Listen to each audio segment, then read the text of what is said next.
Um, as you know, I mean, we've talked about Windsor and Blenheim before, and I think what our guests love the most about the itineraries that we put together are the fact that we get a little bit creative with them, we put some thought into them and make them a little bit different. So there are all sorts of wonderful things that you can do, which Graham is now going to introduce you to. So I'm going to hand over and jump in from time to time as I like to. But welcome, Graham.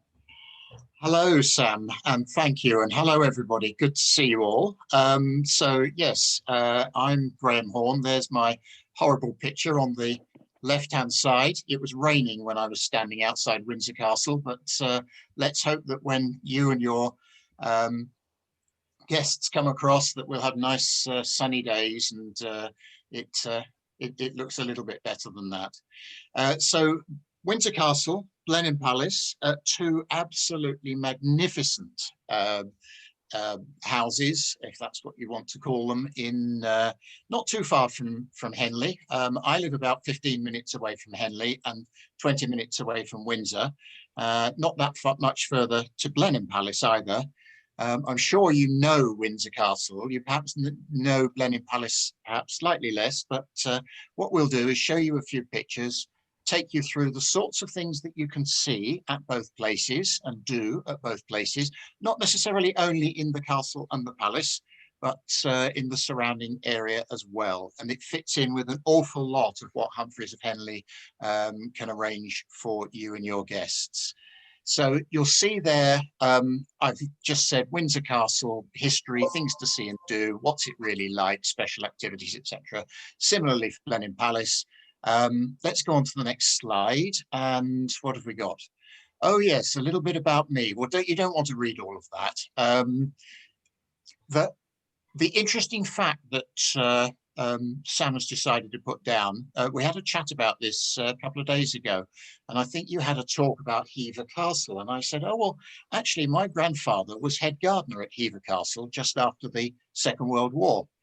Now that's apropos absolutely nothing, because I have no green fingers at all. I don't know where that came from, you know, where the green fingers from my grandfather went, but there's a nice link back to a talk that you had previously. The house on the right-hand side is actually my house. That window that you can see through the gateway there is exactly where I am talking to you from. So it's a 200-year-old cottage on the old Bath Road, the road to Bath, which I think is another talk you've had in the recent weeks. And anyway, we don't want to talk about that because that's a fairly modest house compared with the two we're going to talk about. So let's move on to the next picture. And this is the Henry VIII Gate at Windsor Castle, the largest and oldest inhabited castle in the world. I'm not going to do the whole history. That would take about 3 lectures, I should think.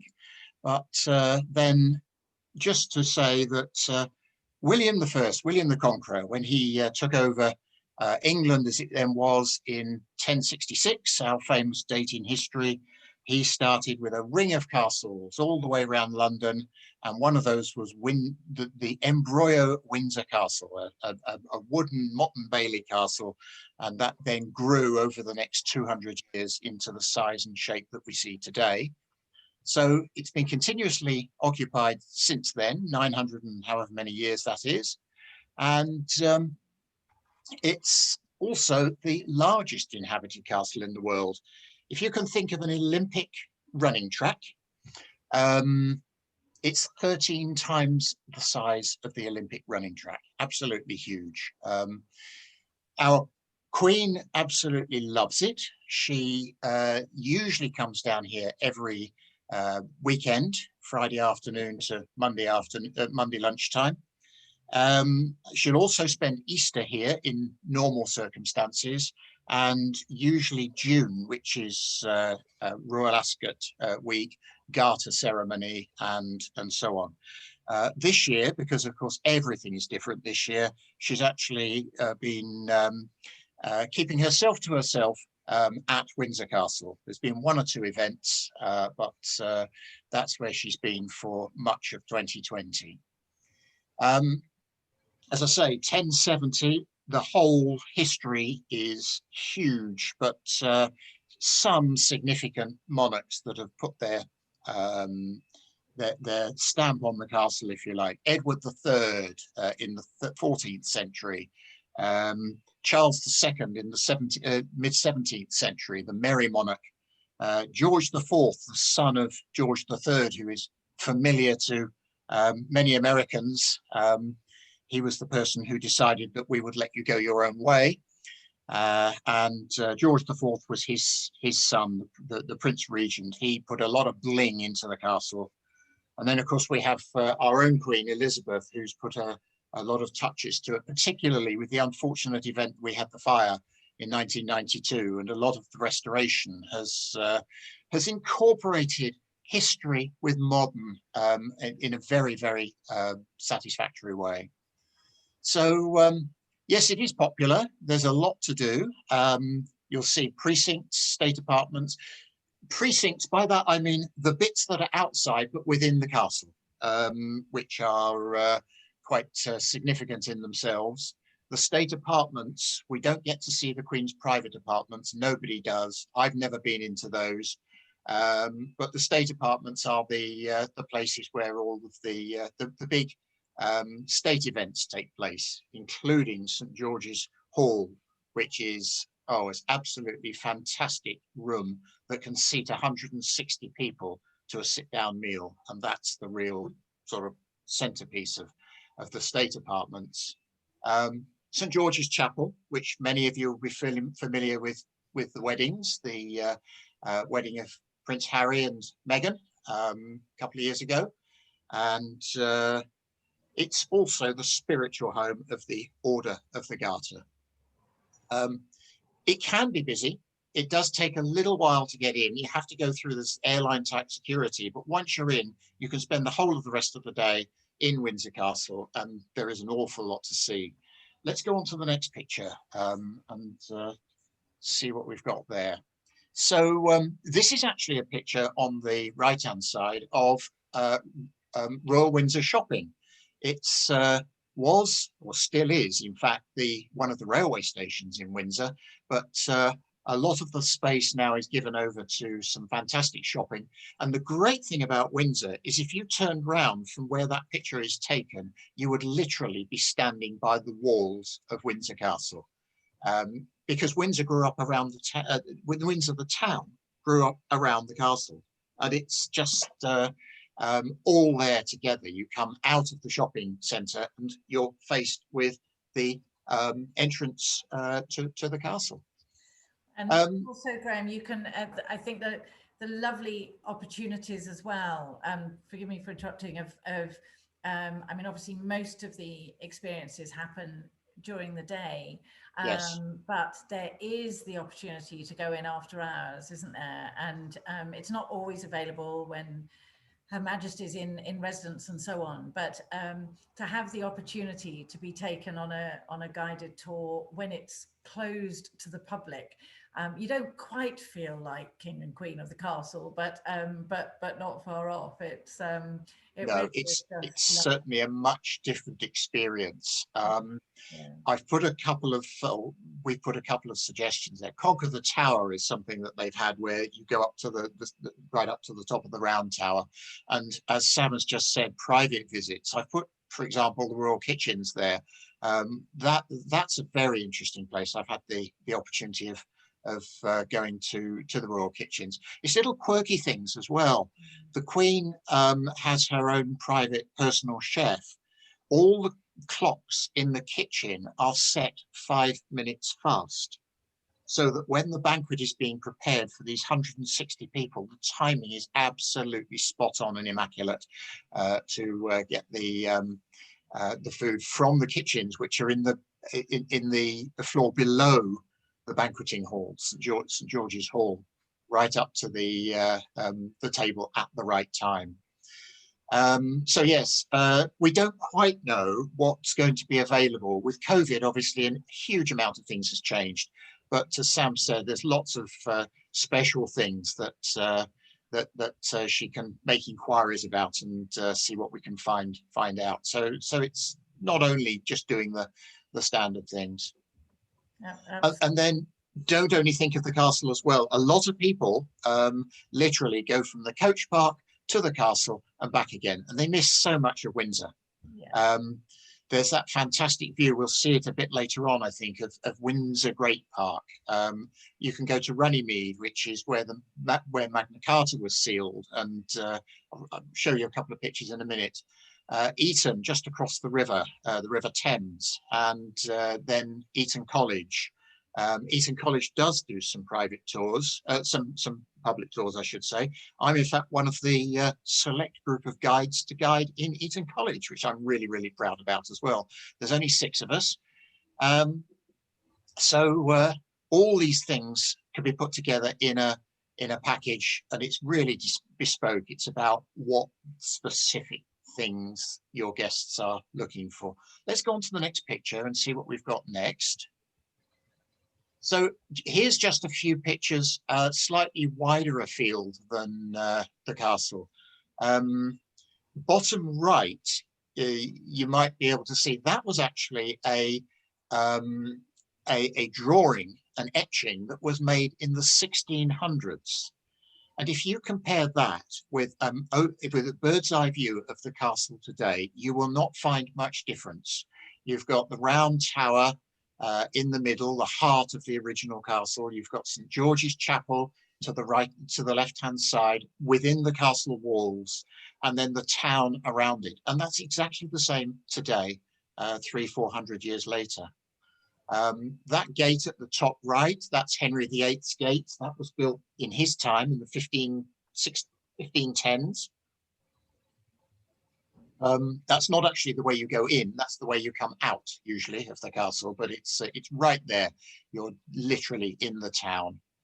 The top left is a wonderful view looking through Windsor Great Park, and that is called the Long Walk. It's 2.5 miles long from where we're standing all the way down that gorgeous row of trees. Brilliant at this time of year with the leaves, all the way to Windsor Castle in the distance.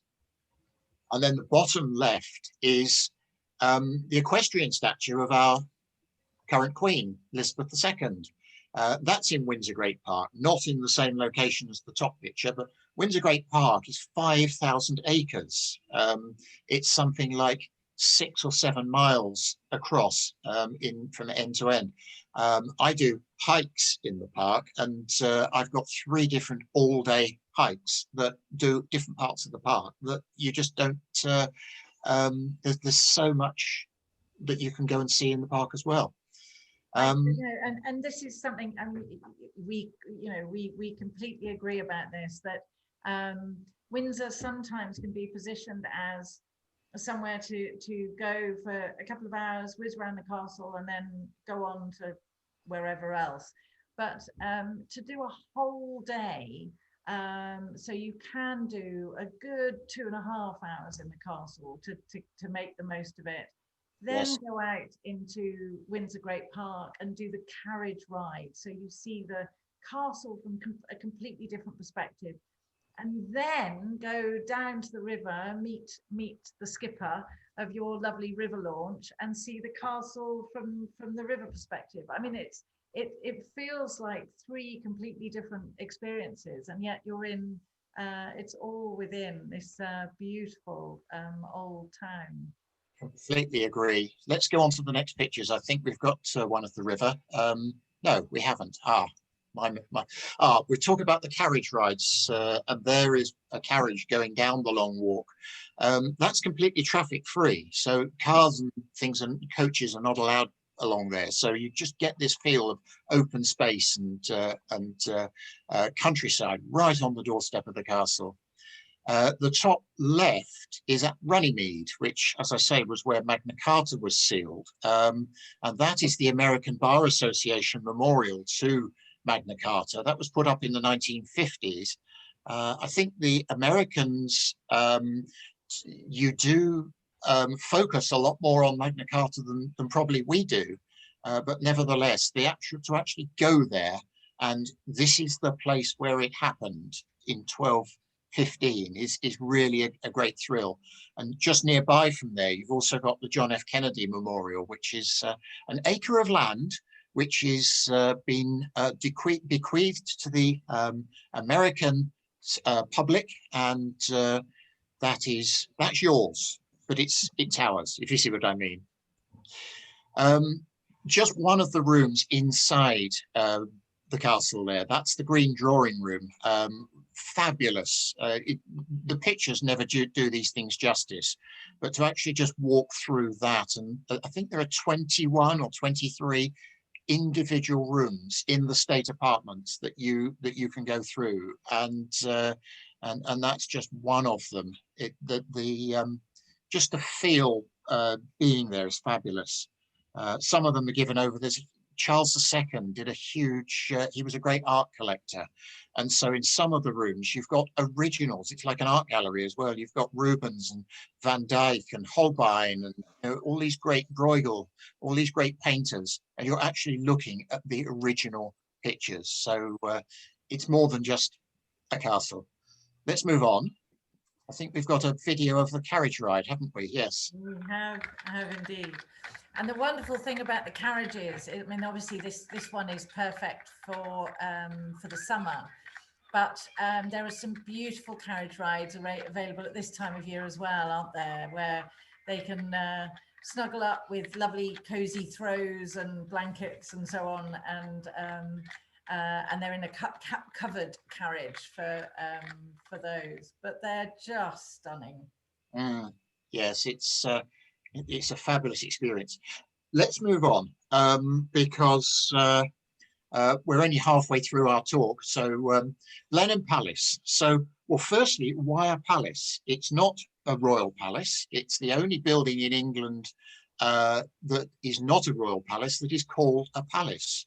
But it's fabulous. And in fact, King George III, when he came to visit, actually made that quote that you can see there. We have nothing to equal this. In other words, he thought that it was more fabulous than all of the castles and royal houses. Think Buckingham Palace, Windsor Castle, Holyrood House, all of those. And yet he was of the opinion that Blenheim was better than all of them. Blenheim, as you'll see, we tend to call it Blenheim. We sort of compress the word. It was if we go to the next picture, it was given to the first Duke of Marlborough from a grateful nation. Now, I'm not going to go through the whole story because that's another lecture in itself. 1704, John Churchill, who was a great general, won the Battle of Blenheim in Germany, what we now call Blenheim. And it was all about various European nations fighting each other. And because we were so grateful that he'd won that battle, he was created the first Duke of Marlborough from a grateful nation. And Queen Anne, who was on the throne at the time, said, you shall have this land. On that, you can build yourself a magnificent palace, and we'll give you some money. There was all sorts of disputes. He carried on his generalship and his military activities, so it was left to his wife, Sarah, to supervise the actual building work. She was a great friend of Queen Anne. If you've seen the film The Favourite, that's all about the story of the friendship between Queen Anne and Sarah Churchill, Olivia Colman and Rachel Weisz, wasn't it? Which all went sour in the end. Sarah Churchill was a bit of a feisty lady. She wanted a family home. She didn't want this big palace. She fell out with the architect. She was always complaining that he was spending too much. And it all went a bit sour. But nevertheless, we have this legacy of this absolutely fabulous palace as a result. It's still inhabited by the descendants of the Dukes of Marlborough. We're now on the 12th Duke of Marlborough, but they only live pretty much in one quarter of it, and the rest is available and open to the public. What do we got next? I think the next picture shows a little bit more. I can't remember. Oh yes, so this is the other side of the palace. We'll see a great video in a moment. So you've got the opportunity again of walking through all of the fabulous rooms, which would have been the public entertaining rooms of the Dukes of Marlborough. You've got the Churchill connections, because Winston Churchill was actually born there. His mother was there for the weekend. He's not actually directly related. Well, he's directly related to the seventh Duke, but he's the second. His father was the second son, so it didn't carry on down through the dukedom. And Winston Churchill was cousin to the ninth Duke. So great associations with Blenheim, although he didn't actually inherit the title or live there. But he was born there because his mother was down for the weekend, and she gave birth to him early. 2 months early he arrived. He also proposed to Clementine Hosier there. There's two lovely stories. One, he says that I made two important decisions in my life at Blenheim, one to be born and one to get married. And I am extremely satisfied with both of them. I'd probably paraphrase a little bit, but that was, he very much, he loved Blenheim. And the other goes, he was due to take Clementine down for a walk in the gardens. She'd been invited down by the ninth Duke to stay the weekend. Churchill also happened to be there. It was all set so that he could propose to her. He overslept, and he arrived all of a fluster. He then took her down to the Temple of Diana, which is in the grounds. And he was incredibly nervous. And apparently, she said, I sat there, I knew what he was wanting to say, but he wasn't saying it. And I could see this beetle walking across the floor, across the flagstones. And I said to myself, if the beetle reaches the third flagstone and he still hasn't proposed, he's never going to do it. 2.5 flagstones it took him, and he proposed, and the rest is history. So there we are. Glorious, Graham. I didn't know that bit, because in the 5th episode of Humphreys TV from Blenheim, we talk about Churchill and the history there, and the fact that he was going to propose in the Rose Garden, wasn't he? But he was. Good old British weather intervened, and it was raining, so they went into the Temple of Diana. But I hadn't heard that story about the yes. So yes, you can focus on the Churchill connections, and again, I'm sure Sam, they do organise specific talks and specific tours focused on Churchill, for example.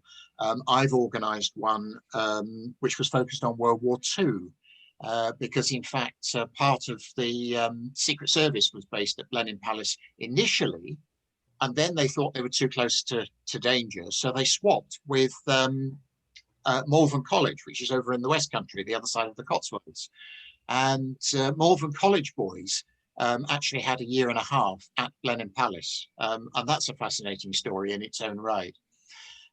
Again, private tours in parts that the general public wouldn't necessarily be going to. Yeah, all through the private apartments with the butler, one of the butlers to the Duke. And if anyone knows the inside track and what's going on, then the butler certainly does. So they're a wonderful group.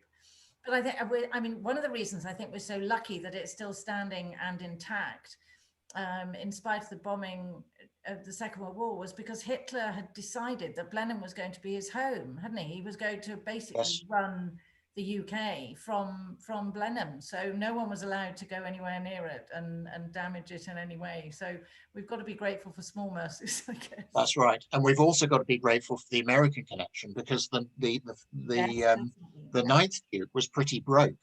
But he married into American money Consuelo Vanderbilt, of the big Vanderbilt family. So her dowry was effectively bringing the money in to save Blenheim Palace, which is, so thank you very much. It was great. If you are in Blenheim, it's just north of Oxford, by the way. Thank you.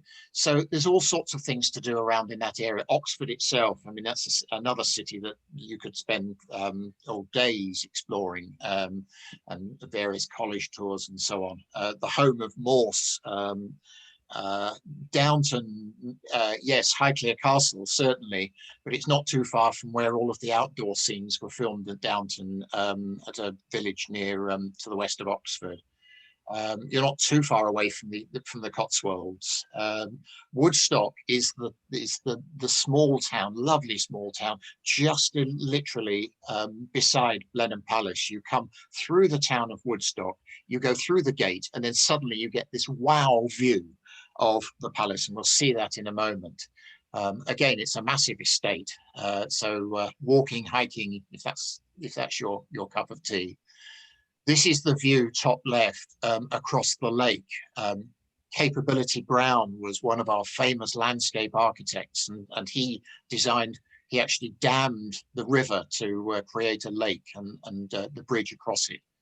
The formal gardens, if you're into gardens, the gardens, I would say, at Blenheim are far better than at Windsor, because you can actually get and walk around them. Yeah. The front can look a little austere. You can see on the bottom right, it does look somewhat austere, but stand back from that and take in the sweep of the view. We'll see a picture in a minute. But then when you get inside, again, you've got the red carpet treatment and all these fabulous things to look at.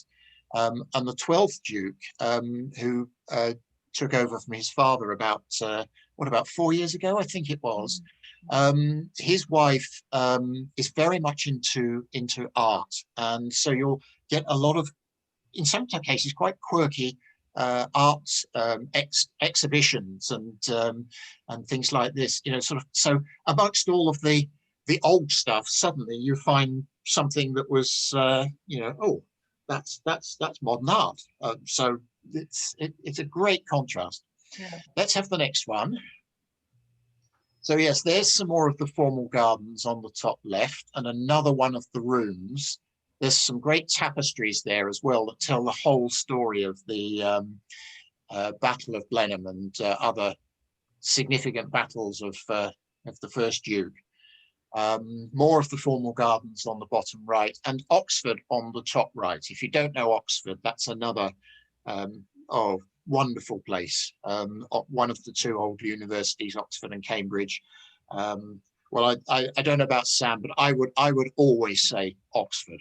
It's got to be Oxford every time. I'm a dark blue, not a light blue. You're a dark blue. We've got a little video now. Let's have a look at this. So here's some of the, I mean, a palace like Blenheim has to have an impressive door, and that was certainly a jolly impressive door. Apparently it's the same as the gates to Warsaw. Yes. And this was all the 20s exhibition that they were planning for this year, because this was all filmed in March this year. And that's the saloon where the first Duke used to greet all of his important guests, and the amazing library. And this is my favorite room. Oh, likewise, I love it. And there's Queen Anne. Yes. So although they had fallen out, Sarah still commissioned that statue, didn't she? Which was lovely, because she still felt there was a bond.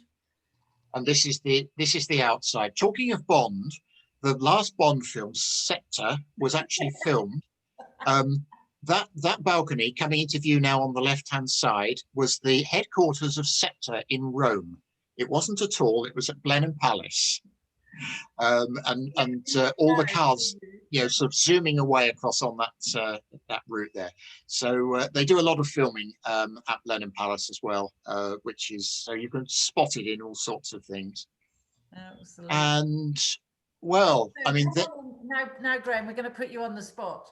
Yes. The similarities and the differences, and are you going to claim a favourite? Okay, so I would say the similarities. They're two of our biggest houses. They're the two biggest in the south of England. They both absolutely wow factor, loads of history, very impressive. You've got to do them both. If you haven't got time to do them both, you've got to come back again so that you can do the other one. And don't try and do one in the morning and one in the afternoon. You've got to do spend at least a day at each. I think if you want more of the royal history, the fabric of the nation, it's got to be Windsor, because that's been the centre of things for 900 years. It's got perhaps more of a wow factor being right in the centre of Windsor town itself. So, and there's so many different things to take in. I think if you want a better feel for how English stately homes work, then Blenheim's the place to go. It's very much in the A list of stately homes, but nevertheless, it's much more sort of a stately home feel rather than a royal castle feel. Churchill, of course, you've got to go to Blenheim, and Blenheim's much better for the gardens. If you're doing the bucket list, you do Windsor. If you want to go somewhere that you want to go and impress your friends and say, hey, I bet you've never been here, then you go to Blenheim. That's my take on it, Sam. I don't know how you would do. You've got to do both, really. Yeah, I completely agree. I just I'm lucky, like you. I'm lucky enough to have been to both of them lots of times, and I would really struggle, because wherever I am, I say that's my favorite, but then you go to the other one and say that's my favorite. So I'm going to just claim fickleness on this, if that is such a word. Wherever you are is the best one, but you've got to do both. I yes, agree with that. I think if you're constrained for time and you can only do one, you must do Windsor, but do the whole of Windsor, do the experiences as well. Go out into the Great Park, go to the river, go to Runnymede, go to Eton, the sort of the bigger picture rather than just the castle. But if you have the opportunity of coming back, or if you've got another day, or want to spend some more time and it's a much more country area, then Blenheim's got it, and all the things around Blenheim as well. Absolutely. Wonderful. Thank you so much, Graham. That's been it's been lovely, and it's a very different. It's a different insight and approach for us. So that's been just wonderful. And as you know, we've got all sorts of wonderful videos on the website and the YouTube channel and so on. So all of the Churchill story, excluding the beetle bit. I might have to put that bit in because I love that. But all about Blenheim and Windsor on the website is all there. So is there going to be a vote? Have we got any questions, first of all, or are you prepared to vote on which you would put top of your bucket list? I'm going to see if anyone's going to contribute their thoughts. It would be great to know. Oh, we've got no votes so far. Everyone's deciding. Do you know Penhaligon's perfume that's Blenheim? Yeah. Was that created for them? Oh, good question. Ginger, I don't know. Do you know, Graham? No, I was hoping that you might. Oh dear, you've caught us both. That's terrible, isn't it? We'll find out later. We'll let you know when we send out the link, Ginger. We'll let you know. Good question. Fantastic. Oh, thanks. I've just spotted somebody saying Windsor for first timers. Yes. But then somebody else saying that they've been to Blenheim as well, and you've got to do it as well. So yeah. And Debbie, I think you're absolutely right, because of all the royal history and so on. And Anna, next time you're in the UK, we're taking you to Blenheim. You're going to love it. I know. Fantastic. Thank you for that. So thank you, Graham. That's been brilliant. My pleasure. Next week we are here. It's moving, there we go. Here again at the same time, and this time we're going to make your mouths water and talk to the brilliant Simon Mackenzie. We're really excited. He's really imaginative and creative. He's a good local guy who really focuses on the area and the season and so on. So we are going to talk everything about delicious food with Simon next week. So I hope you can join us. Thank you so much for joining us this week. It's been absolutely lovely to see you, and we look forward to seeing you at the same time next week. Thanks so much. Bye-bye. Bye.